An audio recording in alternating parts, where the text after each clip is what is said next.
7, 6, 5, 4, 3, 2, 1. You'll never have the sacred stone. Oh, this you crazy mother.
What we do here is go back.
Hey everyone, Steven Jensen here.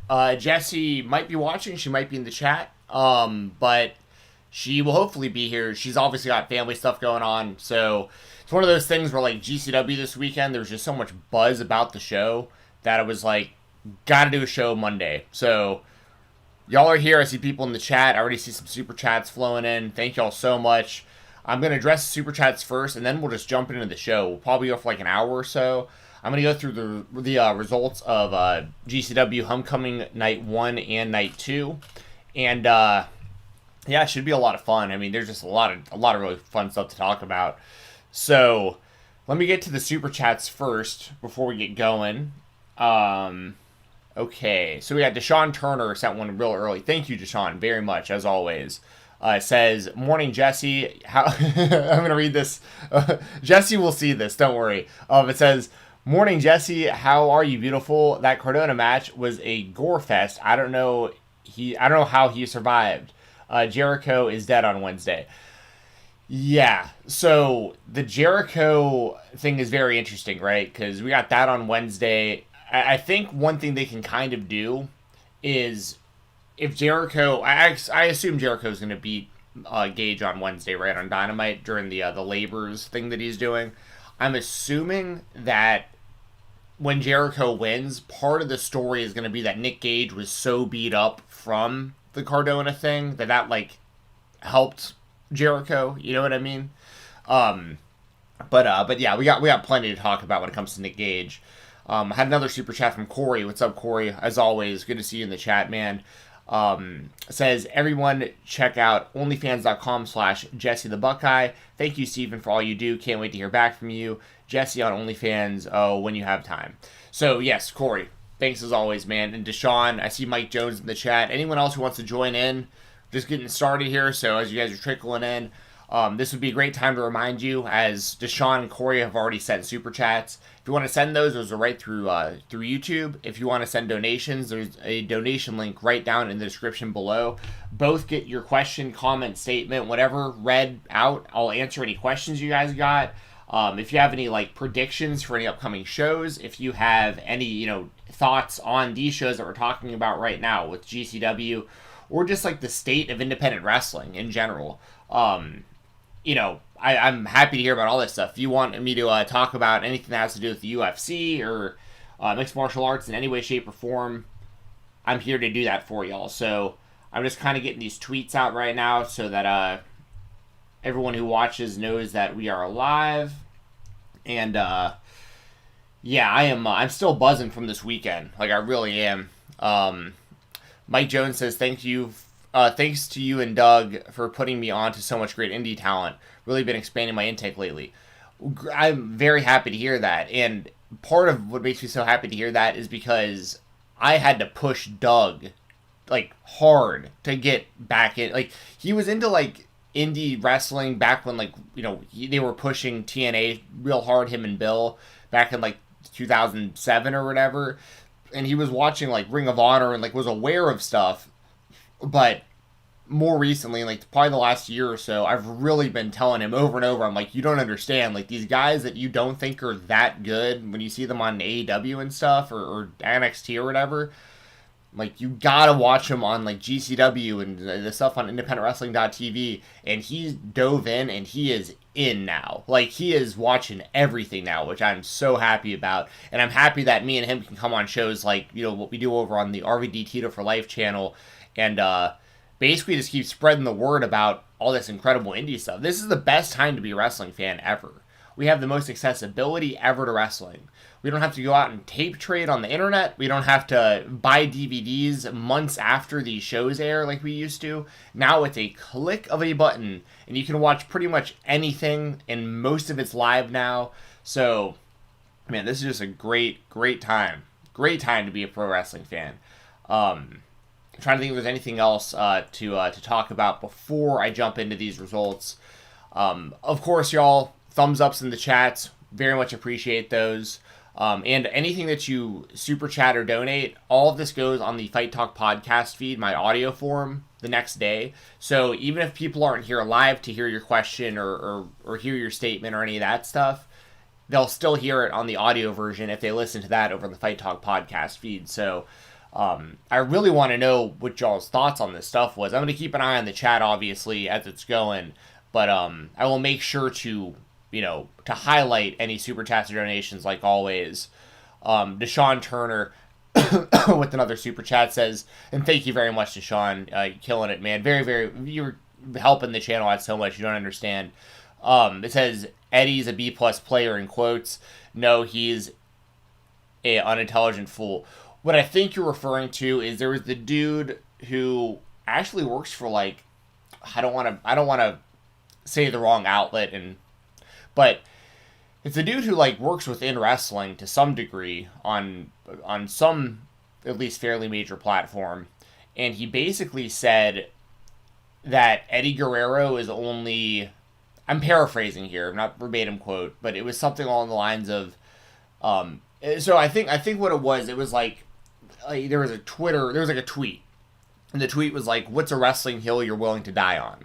I remember responding myself to this tweet because I said Billy Kidman should have been the WCW World Heavyweight Champion. That's like my thing, because I thought Kidman was awesome in like the mid to late 90s, and you just saw all these wrestlers like Jericho, Benoit, Malenko, Saturn, Eddie, all these guys jumping over to the WWF from WCW because they weren't getting pushed. And I was sitting there going, like, you got Kidman, like, you got this guy right here, like, he's going to leave or something. They wound up pushing him right at the end, like, right as the company was dying. But that was my thing, was like, man, they should have made Kidman the champion. Like, all these other guys were leaving, like, he could have been your young, like, new kind of thing, because he was super over and he wrestled multiple times on a lot of the shows. Like, there was Starrcade 98, I believe it was, where Kidman opens the show beating Juventud Guerrera and Rey Mysterio in a triple threat in the first match of the show. The second match, he beats Eddie Guerrero to retain the Cruiserweight Championship. So, like, 2 matches back to back, Juvi, Mysterio, and Eddie, and Kidman beats all those guys in 2 really damn good matches, and you're sitting here going, man, this guy could be your next guy. Like, the crowd loved him, the girls loved him, the guys thought he was cool, he was the only guy doing the shooting star press, like, in the United States at that time. Anyways, that was my thing I wrote. This other dude that Deshaun is referring to wrote something along the lines of, Eddie Guerrero is only remembered so fondly because he's dead. Now, I'll say this.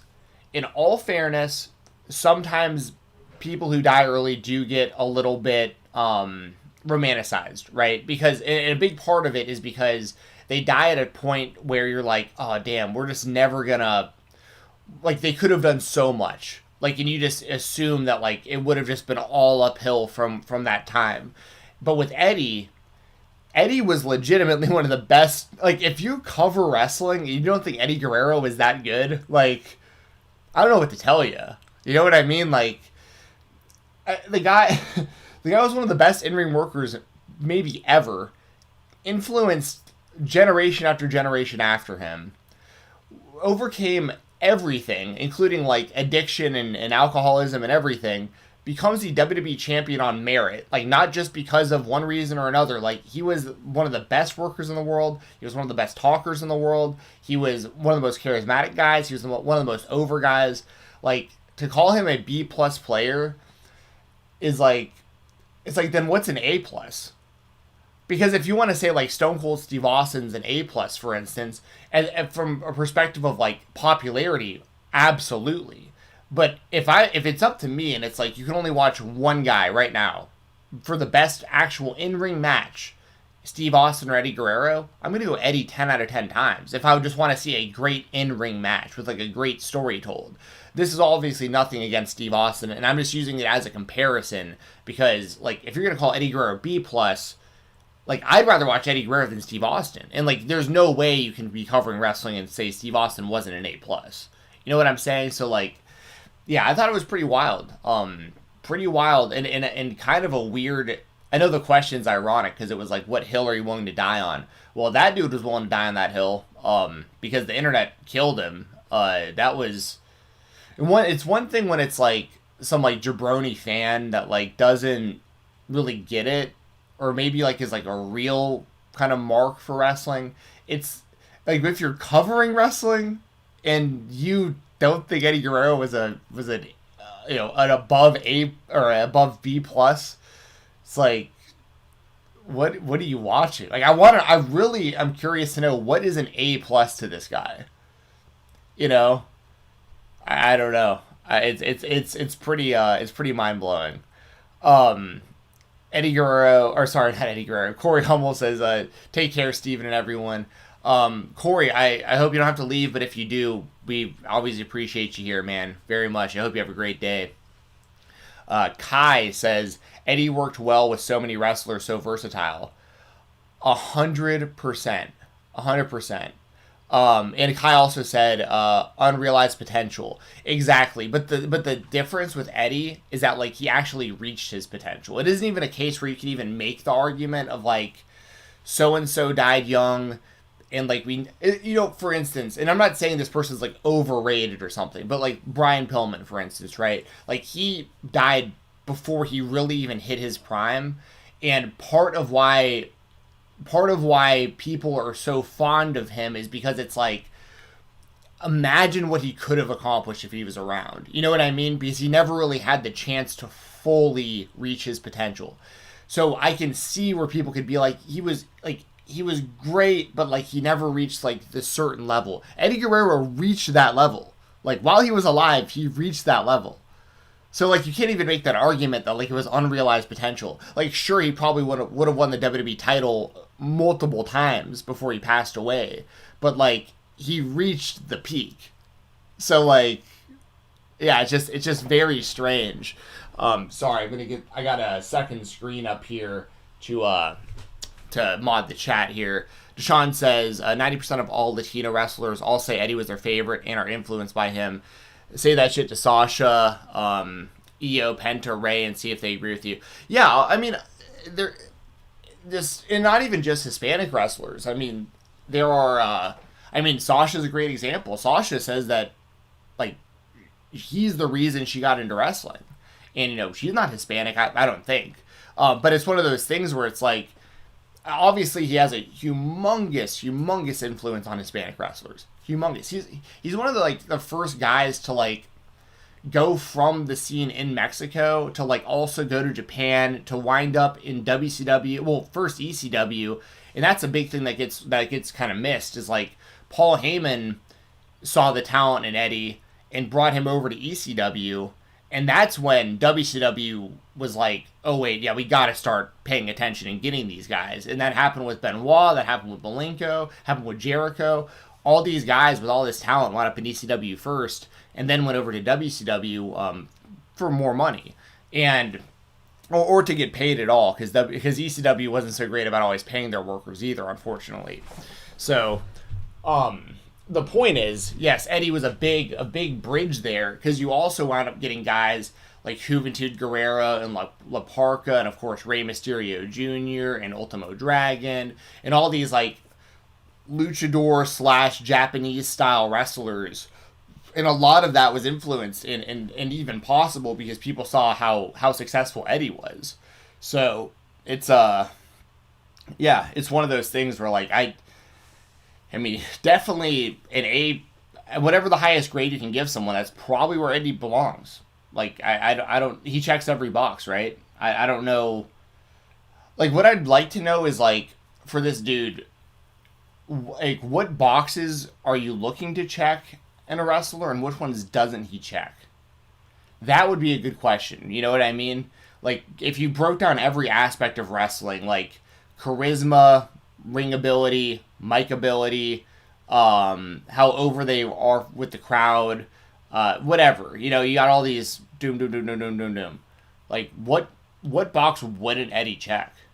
That's what you got to really think, So, anyways, all that being said, and Mr. Jacko says Pillman was hampered by injury before his death, so he may never have reached his full potential anyway. Unfortunate, Brian's story. Yeah, for sure. And basically what Mr. Jacko is saying there is the Pillman situation. Like, Pillman was on a trajectory before he got hurt to being, like, one of the biggest stars in wrestling. And then he got hurt, his ankle, and he basically, like, had to shift the way that he worked because he couldn't do all the same stuff with his injuries anymore. But then he was getting super over with the WWF, and then he died. And that's why it's like, he never broke all the way through, but it looked like he was probably going to. He looked like he was still going to wind up being one of the biggest stars in the WWF. But once again, Eddie actually accomplished that. Like, Eddie did that. Eddie was there. So, like, how could you even make the argument he wasn't an A player? That's where I'm at with it. But anyways, y'all, thank you very much for the super chat, Deshaun. And just like Deshaun there, like, anytime y'all send a super chat, I will make sure to try to give you your money's worth on my thoughts with it.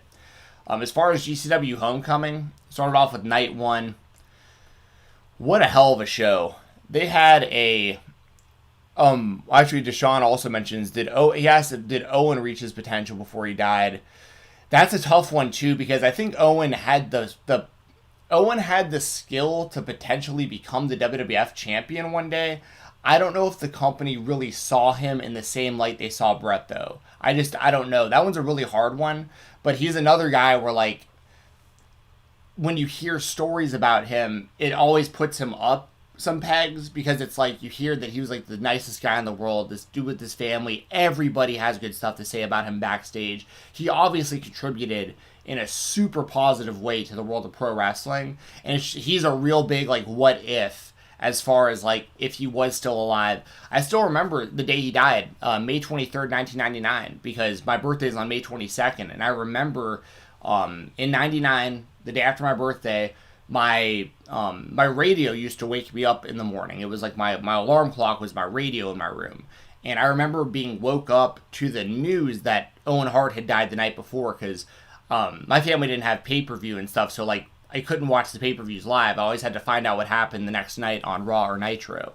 And I woke up, and they were the people on like the radio who never talk about wrestling were talking about Owen Hart dying, and I was like, I'll just never forget hearing that and being so confused and like barely awake and like really trying to process like what they were really saying.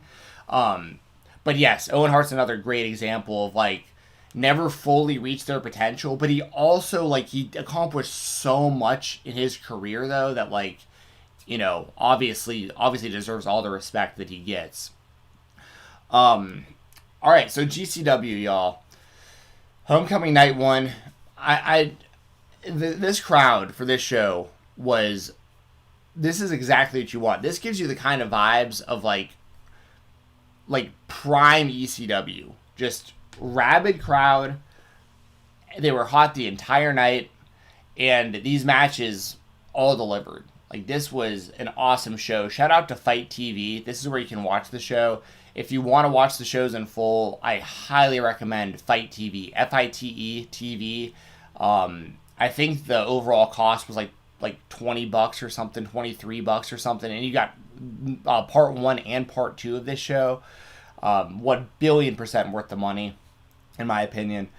But you know, we had Marco Stunt over Starboy Charlie. This was a really good matchup. Marco, this is a great example for people that have only seen Marco in AEW. Like, this guy can work his ass off.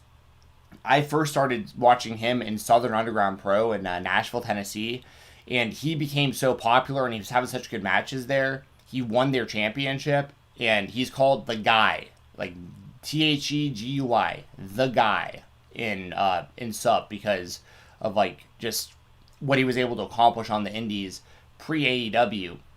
And when you see him on AEW, you don't get to see so much of how good he is in the ring. On this show, you got to see that.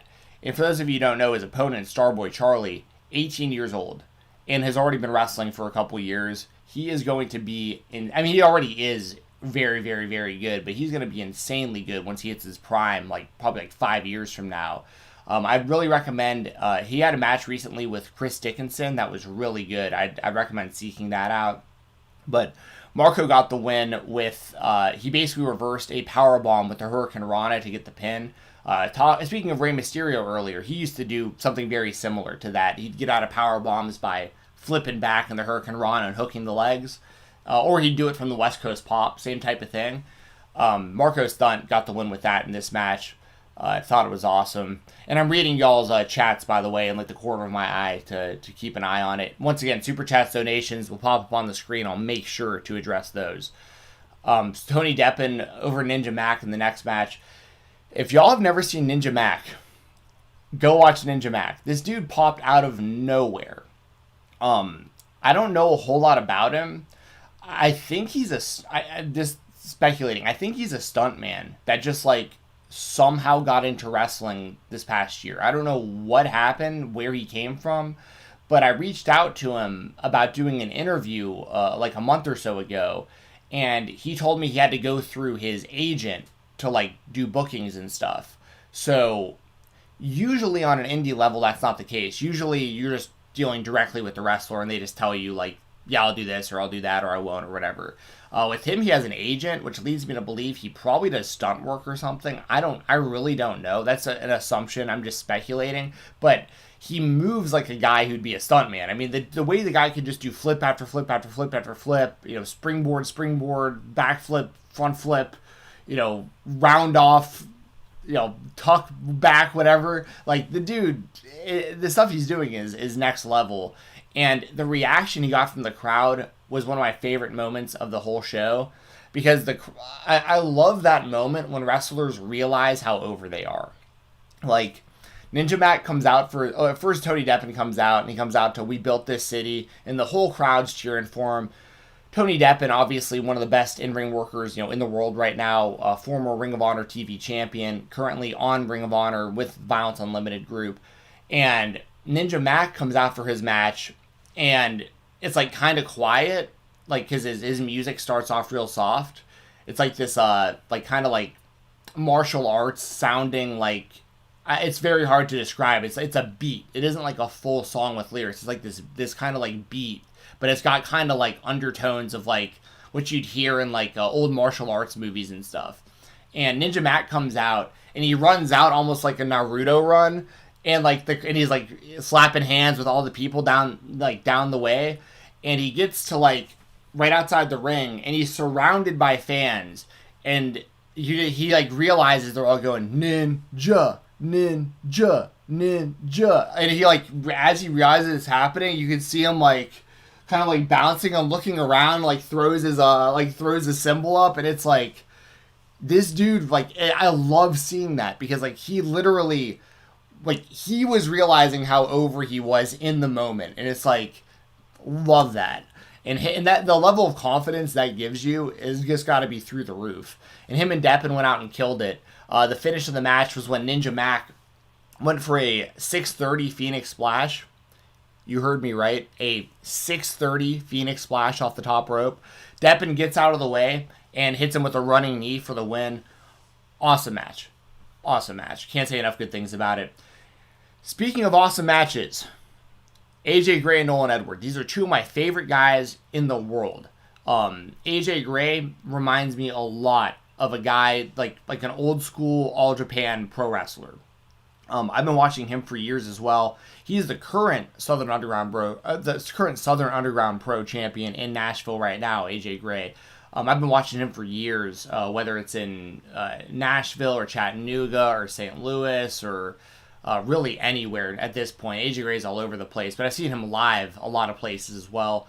And Nolan Edwards is a dude who I know has eyes on him at a higher level. So there's some companies that are taking a real strong look at him. And he's mainly more known in like the deathmatch scene, but as shown in this match, he doesn't necessarily need to do death matches. Like his in-ring work is awesome. Like this match ruled. This was hard hitting. This was exactly what I wanted.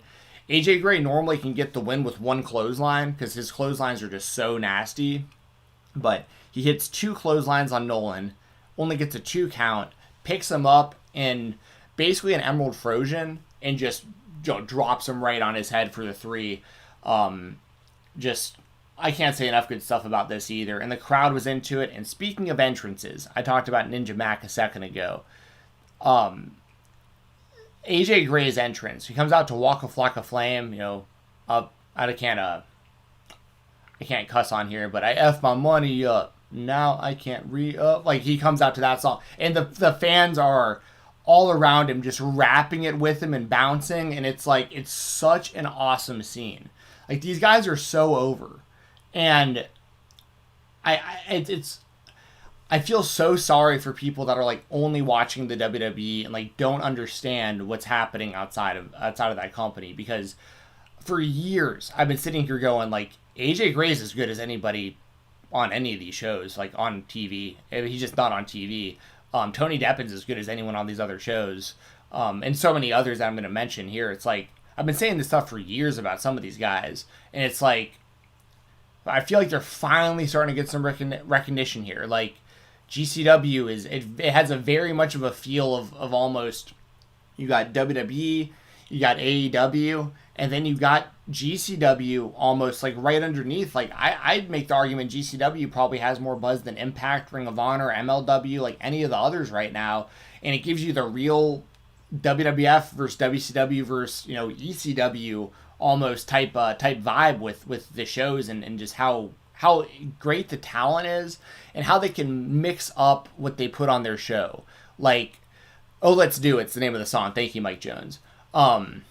Which is ironic. Mike Jones. I had to. But you get a real variety show out of this. Like, part of the show is just straight up great in-ring professional wrestling. Some of it is hard-hitting, like New Japan or All Japan type strong style. Some of it is flippy boy stuff, where you're getting just a ton of high-flying action. Some of it is hardcore matches, where there's a little bit of blood, a little bit of weapons, mainly wrestling. Then they have the ultra-violent death matches that I'll get to, which are like bloodbaths, like human horror shows. So, I mean, you get everything on a show like this. Sorry, y'all, just gotta check my my phone real quick. I'm getting messages about something. Okay, yeah, I'll have to. But yeah, this variety show, man, just so much good stuff. And speaking of that, the next match we had Too Cold Scorpio and Grim Reaper. Man. So when this match was announced, one of the first things I said was, I hope they both smoke some weed during the match. Because that's Grim Reaper's thing. Like, he almost always will light up a joint, like, mid-match, like, while he's wrestling. And Too Cold Scorpio is known to be a fan. So, that was a big part of the match. Like, literally doing moves where they have joints burning in their mouths and they're doing moves to each other. This was a lot of fun. And Too Cold Scorpio can still do all his stuff. Like, I can't remember the name of the move. It wasn't the tumbleweed, but it's the one where he does the moonsault but rotates all the way through into a leg drop. He did that for the win on Grim Reaper. And Reaper was doing some crazy stuff too. Like, both these guys can still really go. And honestly, I'd love to see Too Cold Scorpio in AEW, even for just a few things, just because he's such a legend and he can still work so well. And after the match was funny too, because Grim Reaper is knocked out. Like, he's Scorpio beat him, Reaper's knocked out on the mat, and so Scorpio lights up a joint and puts it in Reaper's mouth to, like, revive him. So I just thought that was hilarious, just really well done. After that, we had an ultra-violent championship match. Drew Parker defeats Alex Colon. This match, okay, so there's a journalist, David Bixenspan, been around like forever.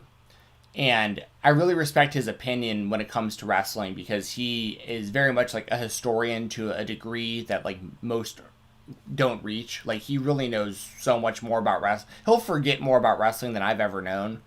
And he was tweeting during this show that Drew Parker versus Alex Colon might be the best death match he's ever seen on American soil.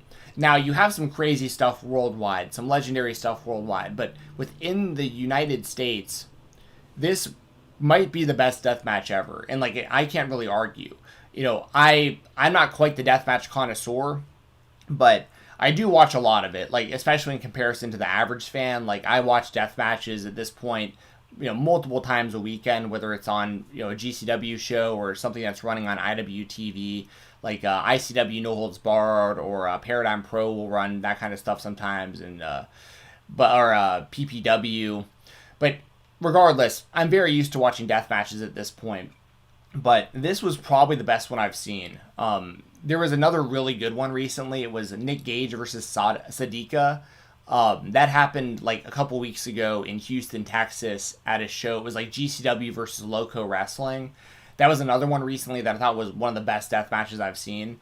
But this one right here, Drew Parker, Alex Colon, any weapon you can think of pretty much was utilized. I mean, obviously blood all over the place. I think the finish was Drew Parker hitting a swanton onto a bundle of light tubes that was on Alex Colon. I think that's what finally got the job done. But this match was completely insane. And Alex Colon has won the Tournament of Death, like, I think 2 or 3 times. Like, he's fully established as, like, the best ultra-violent wrestler in GCW. Him or Nick Gage, depending on kind of how you look at it. But obviously, Nick Gage is the most over of anyone on the show. But Alex Colon has really established himself as, like, that guy in the deathmatch scene. So for Drew Parker to come in, who I didn't know much about, to be honest. Like, I had heard his name, but I'd never actually seen him wrestle. And I feel like this guy is completely unbeatable. Like, especially because we'll talk about him on night 2 as well. But this match was completely insane. Completely insane. And like I said, probably the best, probably the best death match that I've ever seen.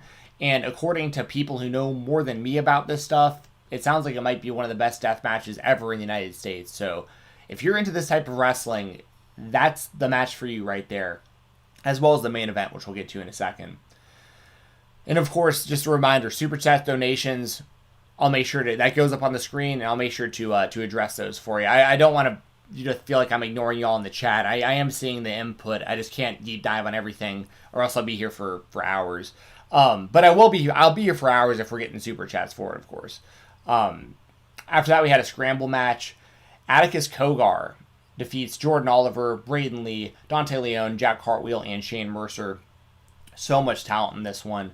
Atticus Cogar, he is basically Ricky Shane Page's right-hand man in 440.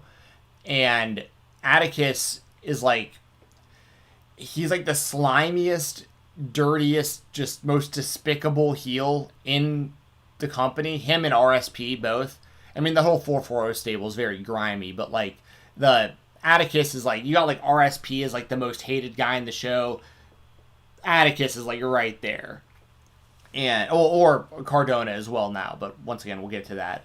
But Atticus winds up getting this win after Jordan Oliver hits the clout cutter on, he either hit it on, I think he might have hit it on Shane Mercer. I can't remember, maybe Braden Lee. I can't remember who actually hit the move on, but it was shortly after Atticus got his bundle of green meat skewers that he uses in every match, and he popped them into Shane Mercer's head, so they're hanging out his head, and then I just remember after that Jordan Oliver hitting a clout cutter on someone, and then Atticus low blows Jordan and just steals the pin.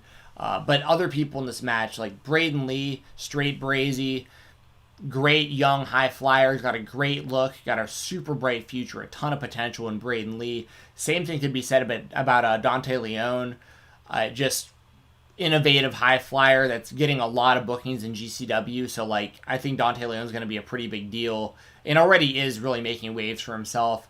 Jack Cartwheel was really riding a lot of momentum, and then he had a match with Ninja Mac at that GCW vs. Loco show that just wasn't good, and I think he's still kind of trying to rebuild his confidence a little bit from that, but he had a good showing in this match, and he had a really good showing the next night against Jordan Oliver, which I'll talk about.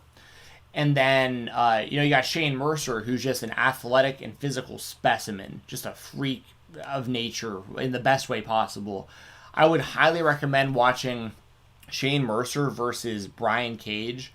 That happened just a few weeks ago, and it's a real one of the the Spider-Man and Spider-Man meme type thing where both guys are just super powerful, super athletic, just next level talents that are just present something totally different in the world of wrestling. The way that Shane Mercer can literally do flips while holding people is insane to me. And Mercer was also on the next show that I'll talk about. He teams with KTB as a group called a team called Iron Beast as well. And I've seen them do stuff before in matches where they'll both get on the top turnbuckles, different turnbuckles. I think you'll see Mercer with a DVD and maybe KTB with a power bomb, and they'll literally do coast to coast. They'll jump from one turnbuckle all the way to another turnbuckle while holding someone and put them through tables in different corners and stuff. Just unreal type stuff. But awesome scramble match, and Atticus Cogar winning is the right call. He's been built very well in GCW. And once again, we'll talk about him more on the next show. After that, we had the GCW Championship match. The Second Gear Crew, the team of Matthew Justice and Mance Warner, defeated Jimmy Lloyd and G Raver to become the new tag team champions. For those of you who don't know, the Second Gear Crew is a group in GCW. It's Matthew Justice, Mance Warner, Effie, AJ Gray, Alley Catch. Am I missing anybody? I might be. Manders is in there, but he wasn't on either of these shows. I don't know where Manders has been. I feel like he hasn't been around as much lately as he was the past couple years. But yeah, Second Gear Crew, two of the members right here, Justice and Warner, get the win. Their entrance is like once again one of the best. They come out to Walk by Pantera, which is a throwback that was Rob Van Dam's theme music in ECW, and the crowd does it with them. Respect, walk. It's just a great visual. It's a great atmosphere. Just love everything about it. And shame on the WWE. Like, for those of you who don't know, WWE had Matthew Justice under contract like 10 years ago and just had him sitting in FCW and just like released him after like half a year.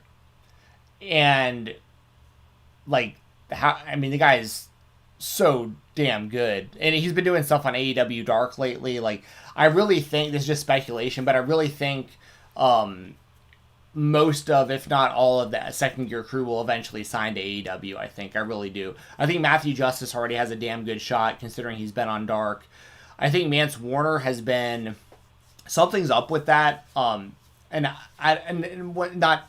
because of his talent or him on a personal level or anything. I think...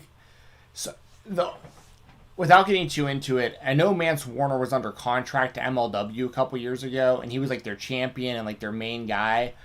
And something happened there to where he got out of his contract, or at least stopped appearing for MLW. And I don't know if that has anything to do with like a holdup of him working other places at the moment. I'm not sure.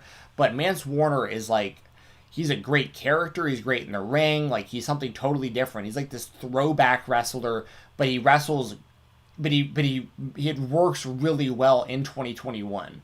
So I'm a huge fan of Justice and Warner. And then this match really for Jimmy Lloyd and G Raver was more about progressing their story because they're mortal enemies. For people who don't know, Jimmy Lloyd and G Raver over the last couple years have literally done some of the most just gruesome, disgusting stuff to one another. And they won the tag team titles like the show before this as like, they're basically like frenemies, right? It's like they hate each other, but like they have the common goal of like being the champions together. And they basically like accidentally won the titles together, and then they lost them to Second Gear Crew, which I am completely fine with. Mike Jones mentioned in the chat there was a spot during this match where they pull Mance Warner's tongue out, like not fully out of his mouth, but they pull it in he's up against the table, and they staple his tongue into the table, and he like can't get it out, and so that is just, it's real nasty. Jimmy Lloyd is disgusting. Like, I'm going to talk about him more for the second show, because him and Drew Parker had a match that was like not for the weak of stomach at all. But yeah, this match was awesome. I can't say enough good things about SGC, and they're going to be a big part of the future plans for GCW based on the end of the second show that we'll talk about. After that, we had Effie versus frontman Jossie.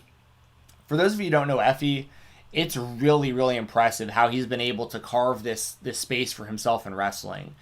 Like, I've heard him in interviews where he literally talks about how like he has no intention of ever working for WWE or AEW or anything. He's making a great living for himself on the independents. He has a successful Twitch channel. He has successful merchandise.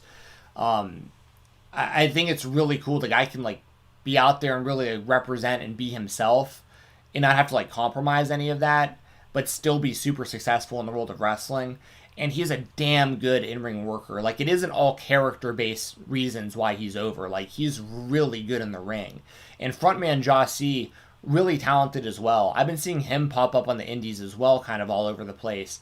And this was a different type of match than what you got for the rest of the show, but entertaining nonetheless. Like, big fan of Effie. He's one of the most over guys on the whole show. Like, GCW, if I had to pick like the 5 most over guys with the fans, Effie might be in that list of 5.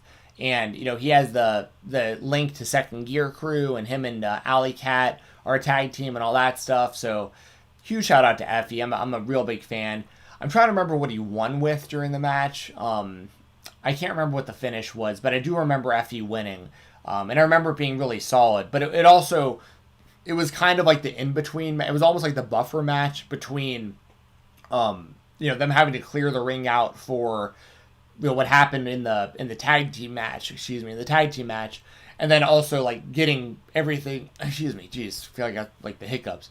Like getting everything else ready, for the main event. Not that this match didn't matter. Like this match was very, very good, but it was like almost like an impromptu type match. But the fact that they got FD onto the show, always a fan of that. And then the main event, Matt Cardona. Oh, what's up, Brandon? Welcome to the chat, man. I'm going to get into night 2 in here in just a second. Brandon says that he enjoyed the shows this weekend. Me too, man. A huge fan of what they were doing this weekend. The main event of the show, night 1, we had GCW World Champion Matt Cardona defeating Nick Gage for the GCW World Championship.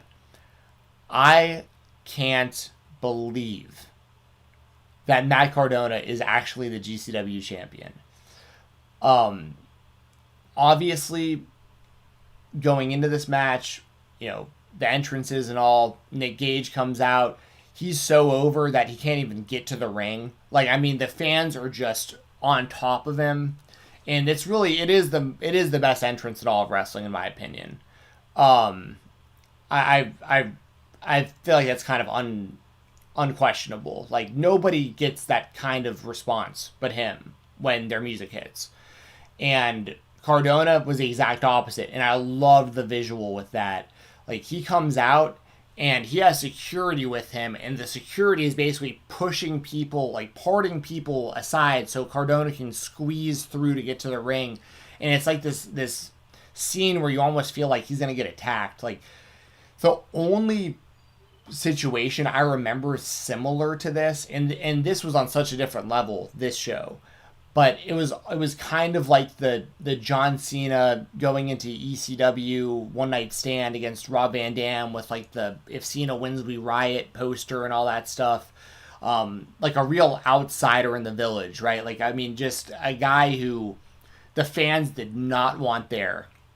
And so you had just the two dynamics. You had MLJ on the call in the ring, doing the ring announcing, who, in my opinion, is the best ring announcer in all of professional wrestling. I think Emel's awesome.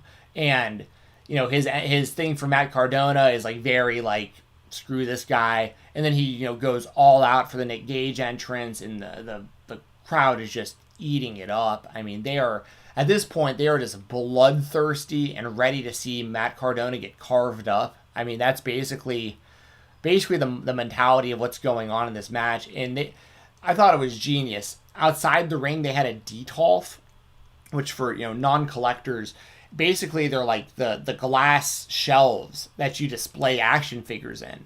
And they had one of those filled with action figures right outside of the ring, because Matt Cardona is really well known for, figure collecting.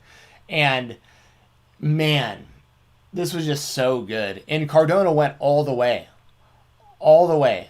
Like, he took everything. He took the pizza cutter to the dome. He took all the glass. He took the light tubes. He took everything. This was unreal. And I've said it 1,000 times, but I'll say it again for people who may not have heard me say it. When Matt Cardona left the WWE, it was very underwhelming, because he would show up in AEW and Impact, and it was like we were just seeing the same Zack Ryder, just like this WWE product, but just on other shows. Nothing was really different about him than what we had seen year after year for over a decade in the WWE. I was saying going into this match, the best way to reinvent yourself and to get fans to think of you in a completely different way is to have a death match with Nick Gage and to actually go all the way with it. Because there was also the possibility that Cardona would have just like signed on to do the match and then been like, all right, like, I'm not doing any of that stuff though. We're just having a straight up one-on-one match. If you bring that pizza cutter anywhere near me, I'm leaving. Like, Cardona has the kind of clout and the kind of money in the bank, not WWE money in the bank, but he has enough money saved, of course, to where like he doesn't really have to do these things. But the fact that he went all the way with this, I already had a ton of respect for Matt Cardona. I literally have a signed 8x10 of Cardona on my desk right now behind this camera. Like, I am a huge, what they call a major mark. I got really back into action figure collecting once I saw how big they were into it. Like, I was into it as a kid, and then I got back into it as an adult, mainly because of Cardona and Myers and their YouTube channel. So I'm a huge fan of Broski. But I did not expect him to have that violent of a match, and I definitely did not expect him to win the championship.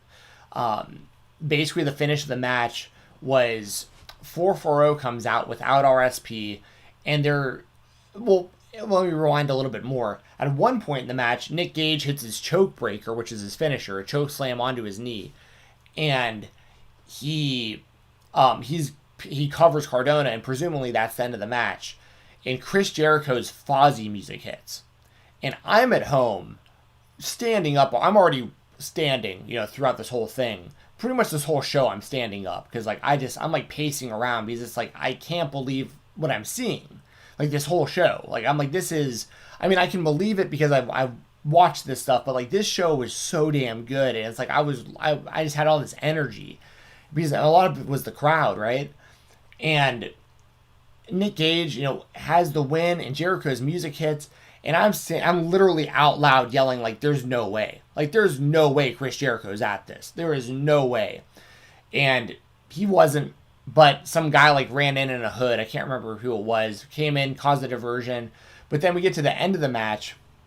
Nick Gage has it won again, and 440 comes out without RSP. They're going to attack Gage. RSP comes out to help Nick Gage. So Gage and RSP are finally, like, aligned after basically 2 full years of being at each other's throats. And RSP, for those of you who don't know kind of the lore of and the story of all this, Nick Gage was the Game Changer Wrestling Champion. This is like around 2 years or so already now. He was the champion. RSP interfered during a match between Nick Gage and AJ Gray. AJ Gray wound up winning the title from Nick Gage. And then in a very similar moment to, like, the Tommy Dreamer Just Incredible thing in ECW, RSP came out and he challenged AJ Gray right away for the title. So AJ won the title and lost it on the same night to RSP.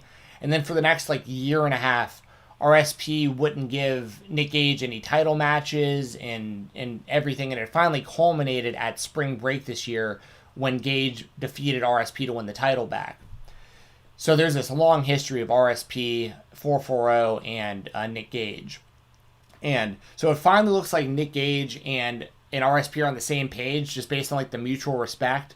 And they both fight off 440, get him out of the ring. And Cardona is sitting in the corner in the turnbuckle, and he's got a light tube bundle on top of him. And he's set up perfect for Nick Gage to hit a face wash. Just come by and just boot him right in the head.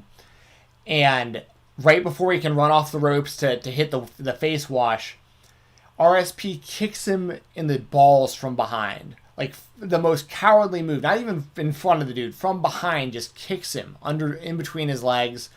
Nick Gage falls over.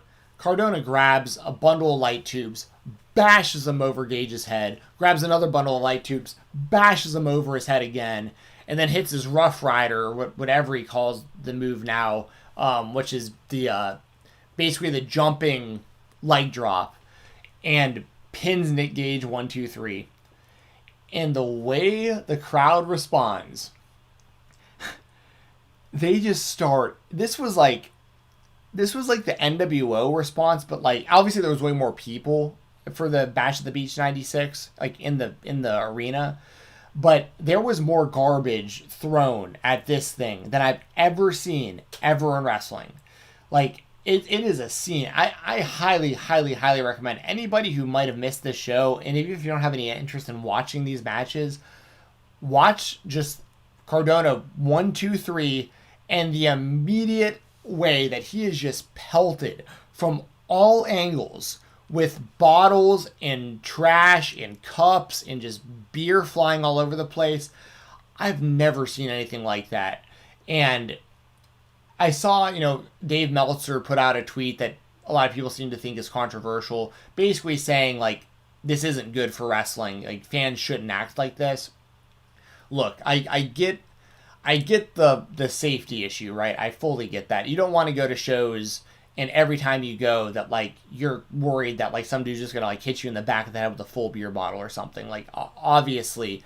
But in this particular instance, let me put it this way. I think that 99.9% of wrestlers that are currently out there right now would die to get one reaction like that. Like, I'm dead serious.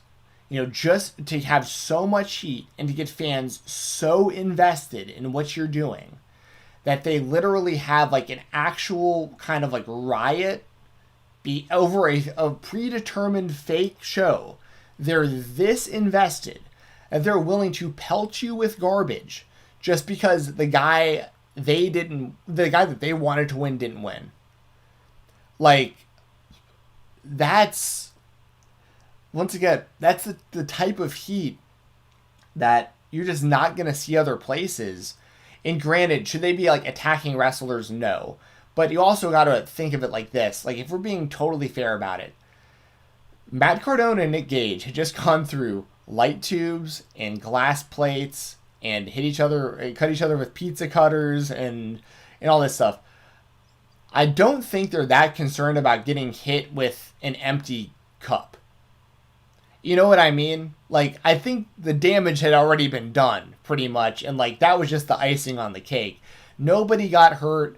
It wasn't like people came up to Cardona after the match with, like, weapons and were, like, trying to, like, you know, shank the dude or something, like, as he's leaving the venue. Like, it was all in the ring type stuff. It was, of course, the fans were vocal and everything after, you know, outside the ring, but, like, once again, this is just an example of a level of heat that I think most wrestlers would die for. So I love seeing this. I thought this was absolutely incredible. I'm gonna get to some of these chats here just to keep an eye on the chat, and then I'll go into night 2. Once again, super chats and donations, y'all. Super chats you can do right through YouTube. Donation links are in the description below this video. Anything that you send is gonna get put up on the screen, and I will make sure to deep dive on any questions you've got. I will read any statements you got. This will go on the audio feed for the Fight Talk podcast tomorrow as well, so all the audio listeners will also hear. And please make sure to give us a thumbs up on this video. Let's see. Mr. Jacko says, ECW didn't have the balls to put the belt on King, though. GCW had the balls to put it on Cardona, and they knew it may have incited a riot. So much heat, incredible. Yeah, and I was actually saying that, not that I'm alone. Anyone who knows could have seen this coming, but on the most recent episode of Live Rounds that I did with Doug on the RVD Tito for Life channel, he brought up the prospect of this. He was like, what if Cardona wins the title? And I was like, I don't know about that. But I was like, but if he does, there's probably going to be an actual riot in the building. And that's what happened, pretty much. I mean, they didn't tear the building down, but I've never seen a response like that where there was that much trash thrown in. Mr. Jacko says, is white hot heat now known as Cardona heat? Has it evolved from X-Pac heat? So there's a big difference between those things, Mr. Jacko, and I'm glad you brought this up. So, a couple things. First of all, I hate the term X-Pac heat because I don't think it's fair to Sean Waltman. I don't think that, I think X-Pac / 6-Pac / Sean Waltman, whatever name you want to call him, he was really good, especially for a guy his size. Like, he'd be like a pretty big sized wrestler nowadays, but back in those times, he was like a very small guy in comparison. The game has just changed a lot since then. But I never thought that X-Pac, I actually always liked X-Pac. Like, I didn't understand why he was the one getting this term thrown on him when there are way worse wrestlers that make me actually want to not watch the show. X-Pac never made me not want to watch the show. But I understand what you're asking, Mr. Jacko, because that is the term. So, there is a difference. The heat that Cardona has is the exact kind of heat you want. It's the kind of heat where they're not going to lose any fans. They'll actually gain fans out of this because of all the buzz it's created. And it's the aspect now. It's almost like the Floyd Mayweather type thing where now people are going to be tuning in to see Cardona lose the title and see him get bloody and busted up and like get the payback he deserves, so to speak. So it would be X-Pac heat if like he won this title and then the next GCW show, no fans showed up, the buy rate was way down and all that stuff. That would be X-Pac heat. That would mean people to stop watching the show. I would argue that the entire WWE Raw brand has X-Pac heat. You know what I mean? Because people just aren't watching the show. You can pick and choose specific reasons for that, but so that's kind of where I'm at with it. Throwback, what's up, Throwback? Welcome to the chat, dude. Always good to see you, buddy. Says, listening in, how's you guys doing today? Can't wait for this week to find out how Fight for the Fallen happens. The way Anakin and Sloan talked about it has me extremely curious. Dude, yeah, Fight for the Fallen is going to rule. I mean, I don't even know the full card off the top of my head, but I know we're getting that's the Jericho and Malachi Black match, right? So you get that. We're going to get John Moxley versus Nick Gage.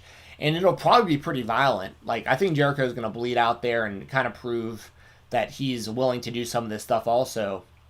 Because we're living in a world right now of wrestling. It's wide open.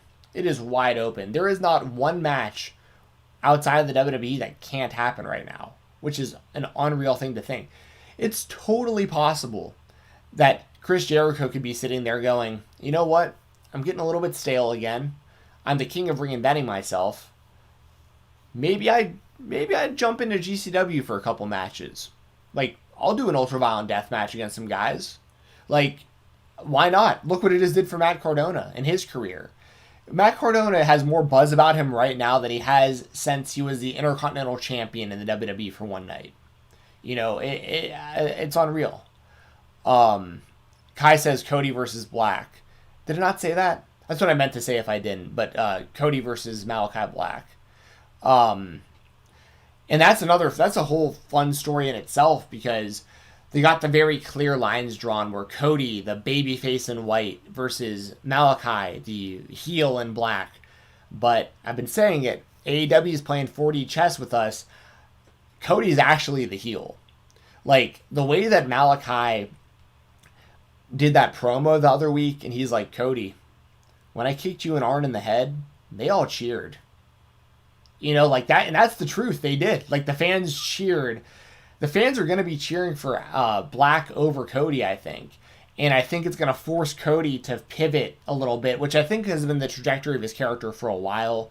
I think he's been planting seeds for a while now of, like, eventually a full-on heel turn, or at the very least kind of more of a tweener type role.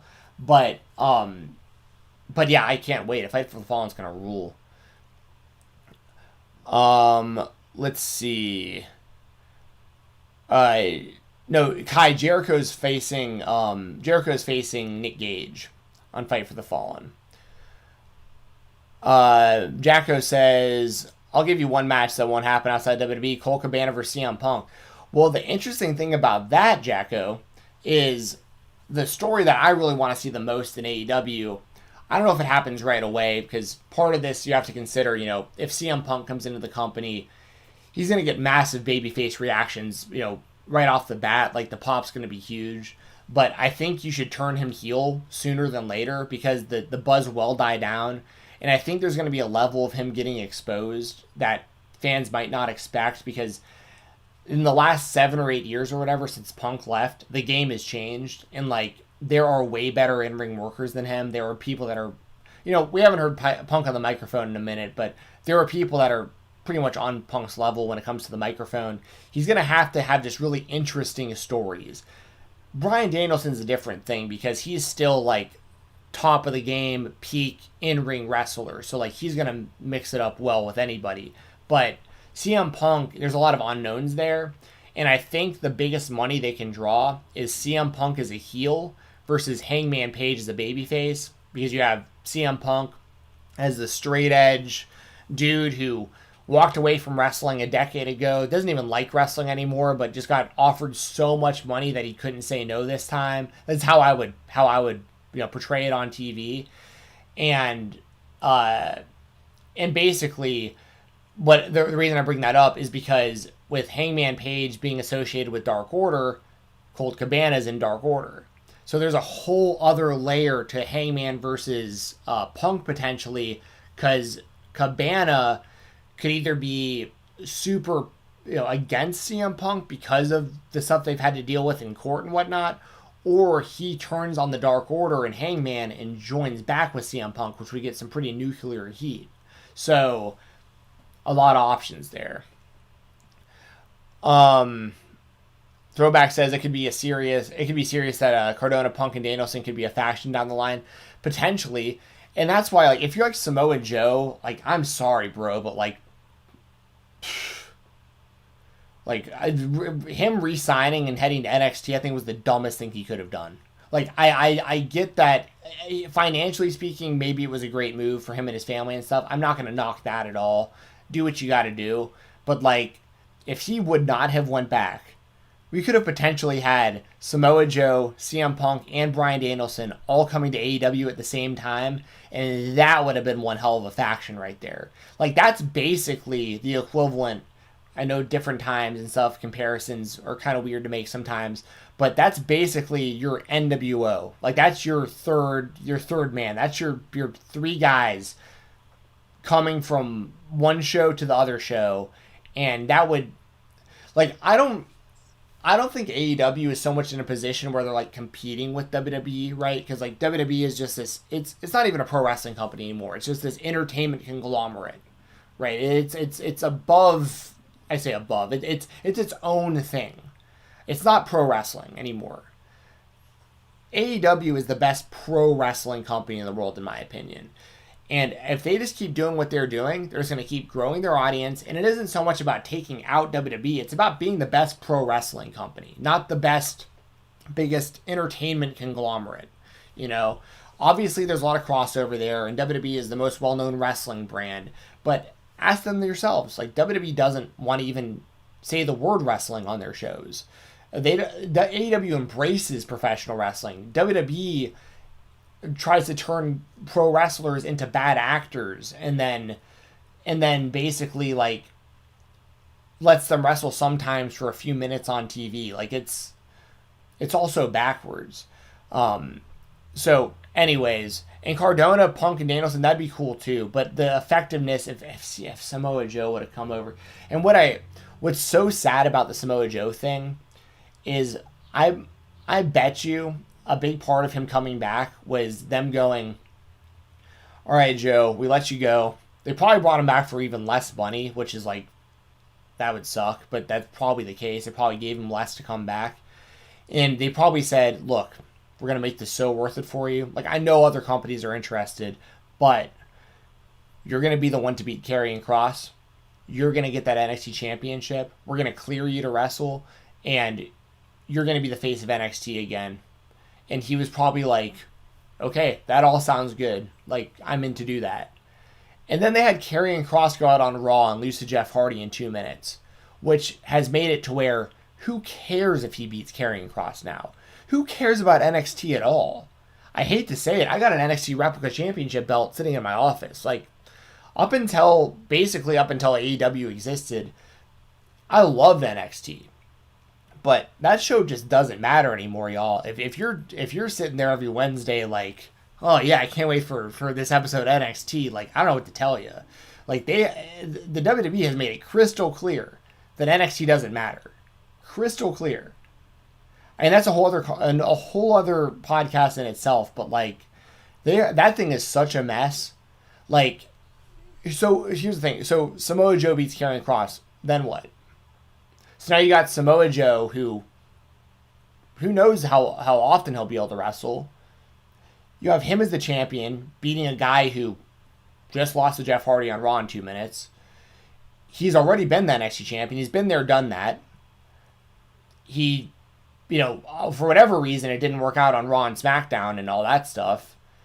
So we're going to have an NXT where it's Samoa Joe, and then all these other guys who are just in NXT purgatory. These guys who are stuck, like Adam Cole, Kyle O'Reilly, Tommaso Ciampa, Johnny Gargano. I mean, you could name a lot of them. And they're in this purgatory position because they can't, if they go to Raw or SmackDown, their careers are over. Like, just look at a guy like Ricochet. Like, if you don't know what to do with that dude, like, good luck with any of these guys. You know what I mean? And there's nothing against them. Adam Cole and Kyle O'Reilly are like my two favorite wrestlers in the WWE. But they've done everything there is to do in NXT. It's been years now. But if they showed up on Raw or SmackDown, they're just going to get jobbed out. Like, they jobbed Walter out in like 2 minutes in that Survivor Series match. Like, Walter, this completely unbeatable guy in NXT UK. I think he got pinned by Strowman in like a couple minutes in their Survivor Series match or whatever a couple years ago. Like, so, and I've said this before too, the Performance Center doesn't work. It does not actually develop new talent. All they're doing is taking the best indie people they can sign and putting them on NXT and trying to create a super indie. The problem now, though, is that AEW does that a lot better than they do. So there's no incentive. And then also the people who go to NXT know if they wind up on Raw or SmackDown, they're probably going to just wind up being jobbers. And then they're going to become miserable, and then they're going to want out of their contracts, and then their market value is going to go down significantly by the time they can sign somewhere else.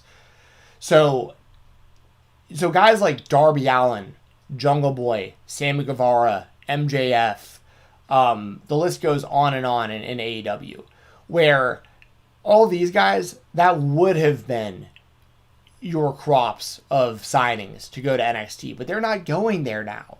They're going to AEW.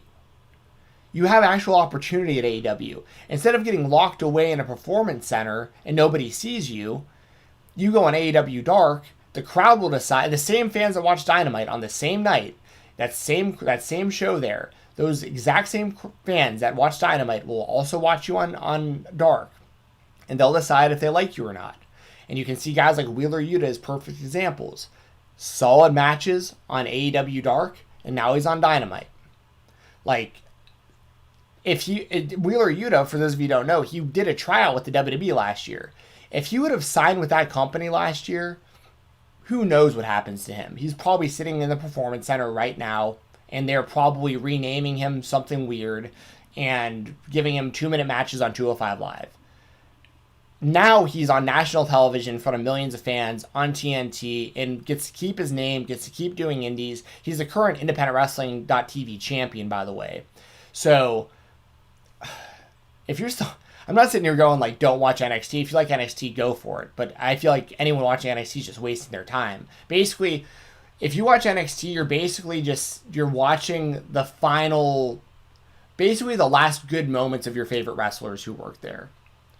And then, hopefully, they can get their lives back after their WWE contracts run up and they can sign somewhere else.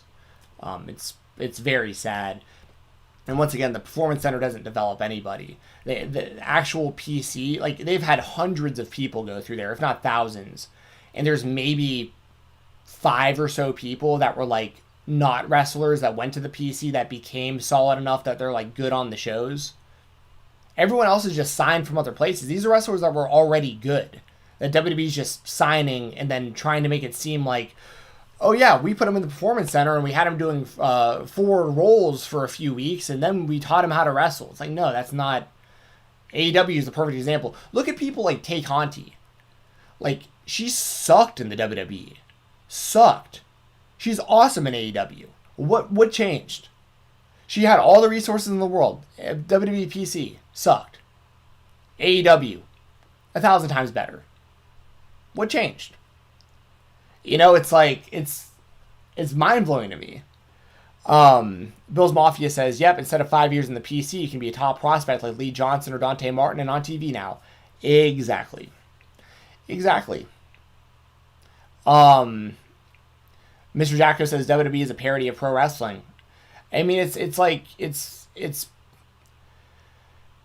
an entertainment conglomerate, like I said. And Vince McMahon is even on record over the years as saying he doesn't want to be in the wrestling business. He wants to be in the entertainment business. Like, it's a whole different thing. But anyways, y'all, let's move over to part 2. Well, and also, yeah, Bill's Mafia mentions Conti. Yeah, right, but she just improved so much. Look at Deonna Purrazzo, and that's a different scenario. Deonna Purrazzo was already this good, and WWE had her and didn't know what to do. Just didn't know what to do.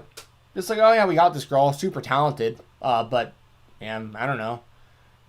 And then she goes to goes to Impact Wrestling, and she's one of the best wrestlers on the whole brand, male or female, gender, doesn't matter there.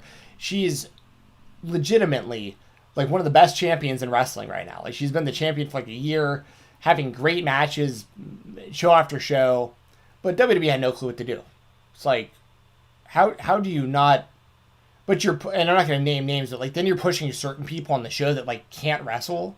It's like, what? Okay. So one more time, this last time I'll bring it up. Super Chats donations. I got to lock in here, go through the show. But if you send something through Super Chat or donation in the donation link, it'll pop up on the screen, and I will make sure to pivot and say whatever you want me to say or answer any of your questions.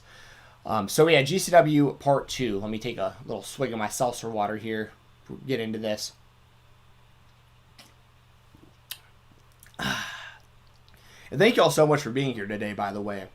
I know it's me on Jesse's channel, and she's not here. But I appreciate y'all sticking around and hanging out with me.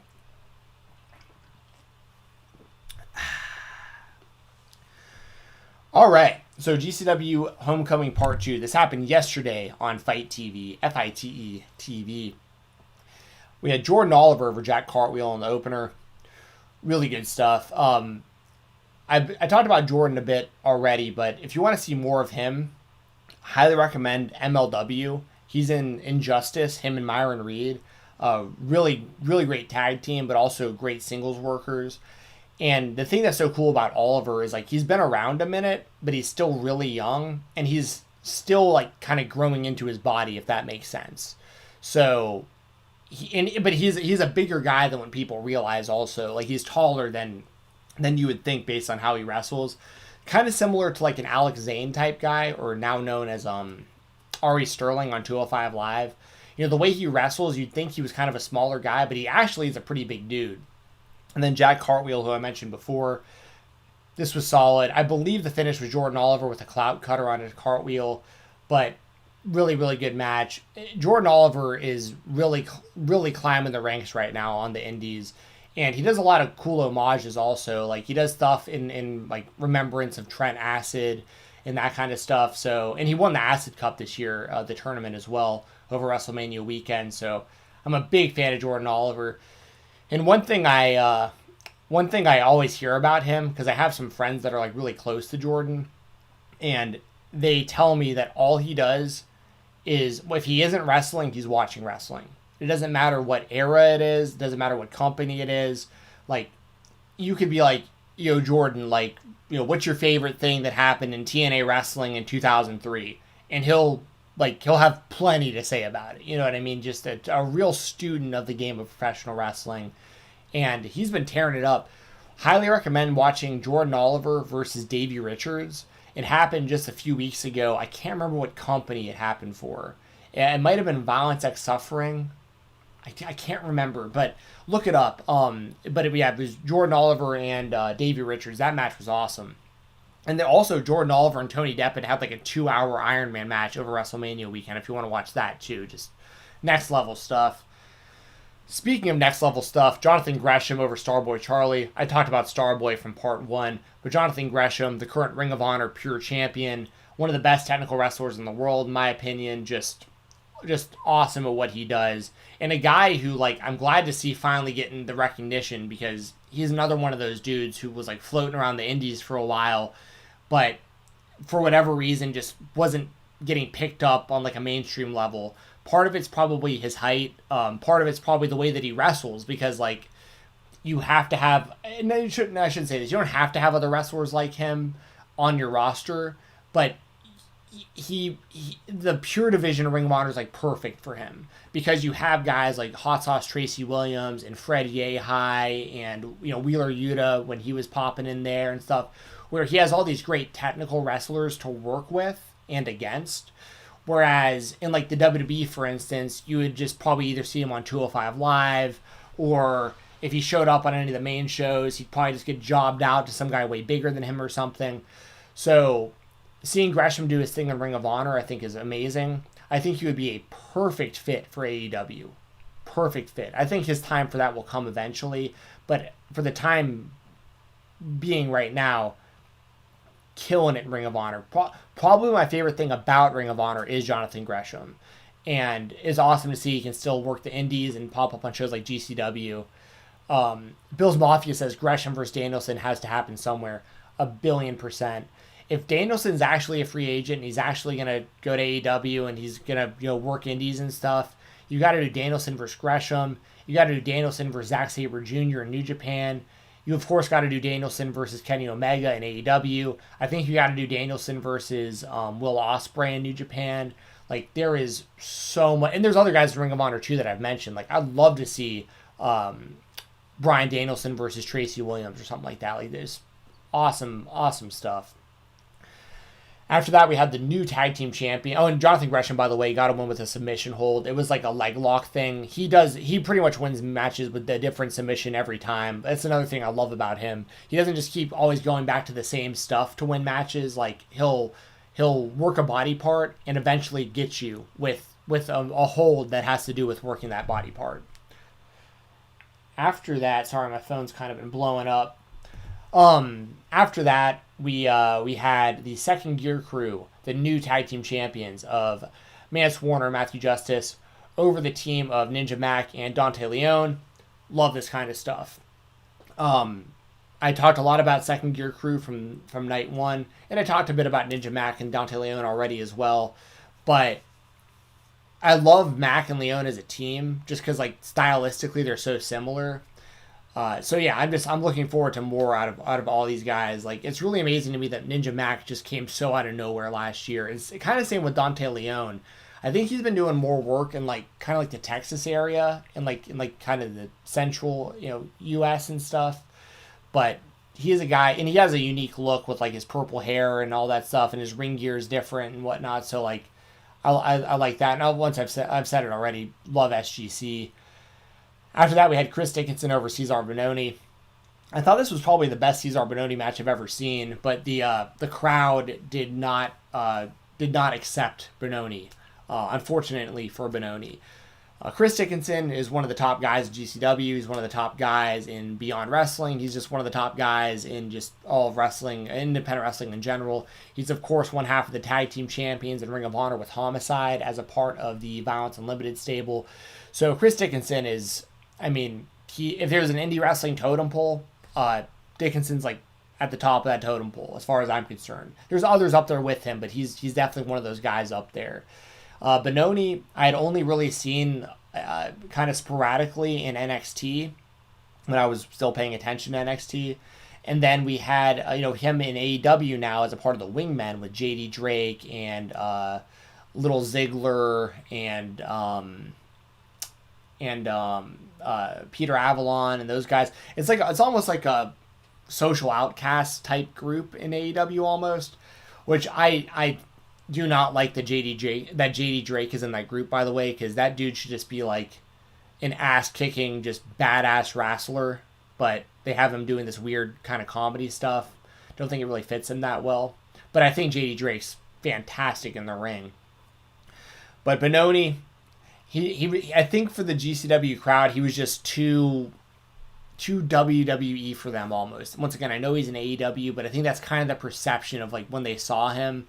And he didn't really have, like, the match wasn't great, but it was the best I've seen him. But the fans, I don't know if I've ever heard GCW fans doing a "Don't come back" chant. Like, it's almost always, "Please come back, please come back." They were saying, "Don't come back, don't come back," and it's like, that was pretty brutal. But yeah, Dickinson with the win. After that, we had Joey Janela over Atticus Cogar. This was a lot of fun. It's always great to see Joey Janela in GCW. He's like one of the main faces of that company, one of the first people I think of when I think of the GCW brand, and he is perennially over with every crowd there. Atticus, I talked about earlier, just the slimiest, most despicable dude in all of GCW outside of maybe Ricky Shane Page and now maybe Matt Cardona.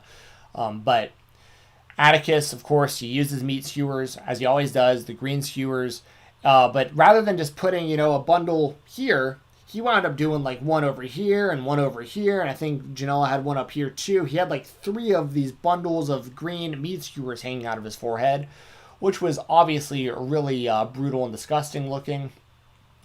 Janela got the win. What did he hit for the win? Because I remember him hitting an elbow drop at one point, but that didn't get it. I think you know what it was. It was the. They said, I wonder if there's a GIF of it actually here. It was a suplex off the top through a plane. They don't have it through plate glass. So it was actually very similar to this setup right here, which we saw from the Jimmy Lloyd versus Trey. Sorry, not Trey Parker versus Drew Parker, but it was like that. But it was a superplex off the top. And that's what I believe Janela got the win with for that match. Awesome matchup. After that, we had Iron Beast, the team of Shane Mercer and KTB, defeating the team of Braden Lee and Cole Radrick. Talked about Braden and Shane a little bit earlier from night 1. KTB was just good to see him on the show. I love the Iron Beast team. I love both those guys as singles wrestlers and as a tag team. Talked about Braden Lee a little bit earlier. Great high flyer and a ton of potential. Cole Radrick, honestly, one of my favorite wrestlers to watch from bell to bell. I saw him live for the first time years ago, and I think he's probably the most improved professional wrestler in the world over probably the last 3 years or so. He looks very unassuming. You see the dude and you're like, this guy's kind of small. He kind of looks like just an average Joe type guy. But then that bell rings and he is just super impressive, and he's very innovative. Very cool move set, thinking outside the box. Part of the Big Starks brand, BSB. Shout out to Billy Starks, of course. Shout out to Mouse, everyone over there. Calvin Takeman, who was in the next match, also in the BSB. But yeah, Cole Radrick. This match wasn't very long. It was more so of a showcase of all the cool, wild stuff that Iron Beast can do, like throwing people around. Like they threw Cole Radrick into the 4th row of seats. I mean, it was just tossed it, just yeeted him, as the kids would say. But I just love seeing that Cole got a spot on the show. Anytime I can see Cole Radrick on a wrestling show, I am all for it, and he always adds to every show that he's on. After that, we had Calvin Tankman over Ruckus. This is just wild this match even happened. The fact that Ruckus is still even out there doing his thing is pretty incredible. For those of you who don't know, he really innovated a lot of high-flying stuff back in the early 2000s. A lot of stuff that you normally see, like a moonsault or something. He would add twists to them, and he was doing stuff off of his feet instead of going up to the top all the time and going off the apron. And he was doing a lot of that stuff in this match too. He had a shooting star press off the apron, and Calvin Tankman, one of the best in the world in my opinion, and another guy similar to Cole Radrick that I've seen improve so much over the years. Highly recommend checking out Calvin Tankman's work in MLW because he's been pushed pretty heavily there. I think his only loss in MLW is to the champion, Jacob Fatu. And I think Tankman, I don't say this lightly, I think Calvin Tankman has the potential to be one of the biggest stars in all of wrestling. I really do. The way that he's able to mix, the analogy I usually use is he can pick you up over his head and throw you over the top rope, or he can do a flip over the ropes and hit you. He can do it all. He can do moonsaults off the top, and he's a big dude. And he got good striking also. He does a lot of the UWFI stuff, type matches, in Paradigm Pro and stuff. So he has a really nasty elbow to the back of the head that he uses, has a nice Rikishi driver that he uses. And he got a really good presence about him. He's a dude, you see him, he looks believable. Looks like a dude who can kick ass. But he also has, a cool personality and a great move set and really goes for it. I'm a huge fan of Calvin Tankman, so this was all great stuff. I believe Tankman got the win with the seated, basically what he does is he'll put you, you'll be on the ground and he'll kind of sit you up and he'll be behind you and he'll just... Zack Sabre Jr. does something, or not Zack Sabre, Will Ospreay does something similar, where you literally just run behind him and just bash him with your elbow and forearm just right to the back of the head. So So yeah, huge shout out to Calvin Tankman and Ruckus. That's a dream match right there. Like, I think Tankman said it after the match. He's like, this is like one of the matches I wanted the most in my career. So awesome to see. After that, we had Penelope Ford returning to GCW and defeating Allie Katch. This was really solid. For people who don't get to see much Penelope Ford outside of what she does on AEW, like, this proves like how talented she is. Allie Katch, in my opinion, is one of the best female wrestlers in the whole world, and she's always willing to I mean, I've seen her in death matches, bleeding all over the place. I've seen her in just straight up technical wrestling matches. She's known as the heart and soul of Southern Underground Pro in Nashville. I'm a huge fan of Allie Katch. And Penelope Ford, this was honestly probably the best match I've seen of Penelope Ford. Pre-AEW, I'd seen her wrestle a little bit, mainly from Beyond Wrestling, I believe. But she was mainly like a valet for Joey Janela. And when I was watching her then, she was really starting to learn wrestling, it seemed like. And then in AEW, you just don't get to see her wrestle that often. She's improved a lot, in my opinion. I thought this match was really solid. Really solid. There was a point in this where they couldn't break a door, too, but that wasn't their fault. That door was just stubborn as hell. After that, we had an absolute bloodbath of a death match. Drew Parker, the new Ultraviolent champion, non-title match, defeats Jimmy Lloyd.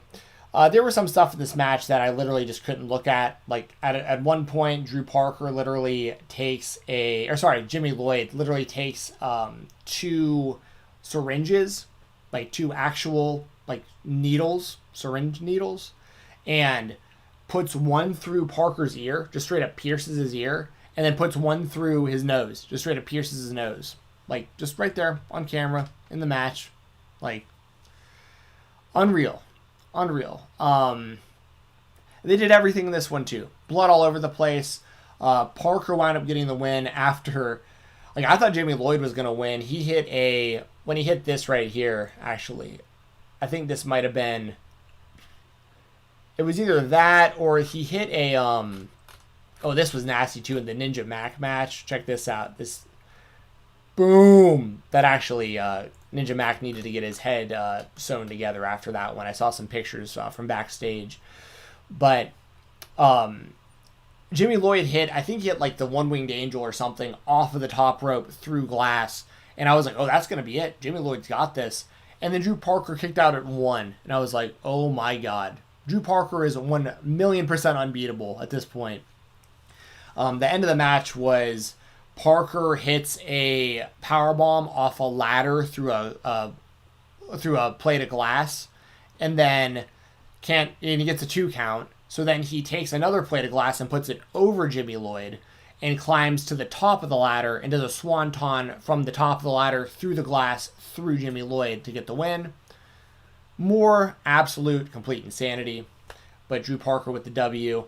And that was the main event. But after the match, Smart Mark Sterling comes out, who is the attorney of Matt Cardona and Brian Myers and everyone involved at the Major Figure Wrestling Pod. And, of course, we see him on screen with Jade Cargill on AEW. He's her representative and manager. So Mark Sterling comes out. And this is what, I don't know if people understand what this was. Now, I'm going to preface this by saying independentwrestling.tv, use code FIGHTTALK, FIGHTTALK, all as one word with no space. Independentwrestling.tv or IWTV.live, that helps this podcast out a lot. I'm a huge fan of independentwrestling.tv. I'm on both sides of this. I'm a big GCW fan, I'm a big IWTV fan, and all the stuff that they put on their platform. The reason I bring all this up is because what this segment was, for those of you who don't know, Mark Sterling is basically playing a character of a representative of what GCW is actually dealing with in real life with IWTV. So for those of you who don't know, last year, Game Changer Wrestling signed a contract with independentwrestling.tv to be exclusive to their streaming platform. And they were killing it. There was a few months where it was just GCW and IWTV and everyone was happy. The fans were happy and everything. And then they decided to do their Fight Forever show, which was like a 24-hour GCW show, and they might have done one before that too. I can't remember. Not a 24-hour, but another one during this time frame. But they were doing shows on YouTube for free. And IWTV was like, yo, like, you have a contract with us. You got to put your show on our platform. You can't just be doing free shows on YouTube, because those are, like, we're counting on people paying $10 a month for our subscription, and, like, your show is a part of that. Like, a big draw for IWTV is GCW at this point. And for whatever reason, the sides can't get on the same page. So IWTV is currently suing GCW for $500,000. And that's why when Smart Mark was in the ring, he even referenced that. He said, I'm coming after you for $500,000. He used that exact same amount. And you can even hear it on commentary where they're going, yeah, 500,000 seems to be the number that people are looking for. So that pulls the curtain back a little bit for those of you who might not have understood what all of this was. And of course, Mark Sterling is representing Matt Cardona. That's like the real story to the naked eye. But the underlying story there is he's actually kind of playing out the real life scenario that's going on right now between IndependentWrestling.tv and GCW. So there's a lot of layers to that, and as a fan, it's all very, very entertaining. But once again, I'm on both sides. Like, Fight TV hooks me up often so that I can watch a lot of these shows and cover them without, losing an arm and a leg on, having to buy everything. Like, they really, really do great with just hooking me up in general. So, like, I'm a huge Fight TV fan. I love watching boxing and MMA and bare knuckle fighting and stuff on Fight TV, and wrestling, of course. And then, of course, GCW, I'm a huge, huge fan, obviously. But then I'm just as big of a fan of what they do for IWTV. And I mean, I've got a damn promo code on that platform myself. So, like, I'm on both sides of this. But as just a fan, this is all very entertaining to watch play out. Now, after, Mark Sterling is talking all this trash, Nick Gage comes out, puts a little beating on him, whips out the pizza cutter, gets Mark Sterling up in the position to go for his forehead, and 440's music hits, and it's Ricky Shane Page along with the rest of 440, even though they were fighting the night before, and it all wound up being some big plan. They come out, they're going to attack Gage, and then the Second Gear Crew runs out. Oh, sorry, first Alex Colon comes out for the save, and then the Second Gear Crew comes out, and it's announced in Chicago on September 4th, which I believe is All Out Weekend in Chicago. GCW is going to run a show the night before, I think. Let me double check. I think All Out's like September 5th, right? Or wait, September... let me just double check here. July, August. So September 5th is a Sunday. September 4th is a Saturday. I think All Out's the 5th and on the Sunday, and then the day before would be GCW, which also leads me to believe that we're going to get Nick Gage versus Jon Moxley on AEW All Out, I think. I honestly think we're going to get that. But the night before at GCW in Chicago, it's going to be the Second Gear Crew, Alex Colon, and Nick Gage, and they're going to be known as the MDK Gang, taking on all the 440. I believe what it'll be is Ricky Shane Page, Atticus Cogar, Eric Ryan, the Bev, Eddie Only, and Gregory Iron, I believe, will probably be the team for 440. And then on Team MDK, you've got Nick Gage, Alex Colon, Matthew Justice, Mance Warner, AJ Gray, and Effie, I think, will be the two sides of 6. And it's going to be War Games. Like, they're going to do a War Games match with those 12 people, is what I believe it'll be, those 12. That is complete insanity. They basically took, like, the GCW All-Stars and put them against 440, and this should be the final battle. Like, after this is over and the dust clears, I think Nick Gage needs to move on from the RSP and 440 story, and I'm sure at some point he'll get another match with Matt Cardona, and I think we're going to be seeing more of him in AEW. I mean, I'm very interested to see him in Jericho this Wednesday on Dynamite. So that's going to do it for for the live chat, y'all. I really appreciate it. I appreciate everyone who is here. If you got any last minute super chats or donations, I will still address those after I talk about our sponsors. But I'm going to talk about the sponsors a little bit, and then I'm going to sign off unless there's any super chats or donations to address. And as always, please make sure to hit that thumbs up button. It really helps us out a lot. So, first sponsor I'm going to talk about is, we're going to, actually, you know what? I'll get them up on the screen. Give me just a second here. Let me hide that for a second so that you don't see all my Facebook information, because that wouldn't be good, because probably not a good thing to have all my personal information on the internet. So as I'm getting these pulled up, just bear with me here. I just want to give our sponsors their full value here and get them up on the screen so you can see all the good stuff they got going on. Bum bum bum bum bum bum. And I hope that y'all enjoy GCW as well if you watch the show. If not, I mean, I can't recommend it enough. Like, jump on independentwrestling.tv and jump on Fight TV and watch that. But also watch independentwrestling.tv. They got a lot of great stuff on there too. Live shows almost every weekend at this point. Sometimes multiple shows a weekend. Let me make sure I got everything pulled up here. All right, cool. So, sponsor time. Starting off with Music City Toys and Collectibles. They are the place to be for action figures, DVDs, magazines, anything that has to do with professional wrestling. They got you covered. They are nice people. They give you fair business. They do sales on their Facebook page, like live sales. It's awesome. Like, you can go on there, and Chad, the dude who runs Music City Toys, he'll be on there with his camera and showing you all their products and how much they cost. And it always includes the shipping price, like all bundled in. So, like, if you see something and it says $10 and you say, hey, I want that, it's only $10. There's no extra fees or anything. He messages you an invoice on PayPal. You just pay it through PayPal. They mail it right out to you. Super easy.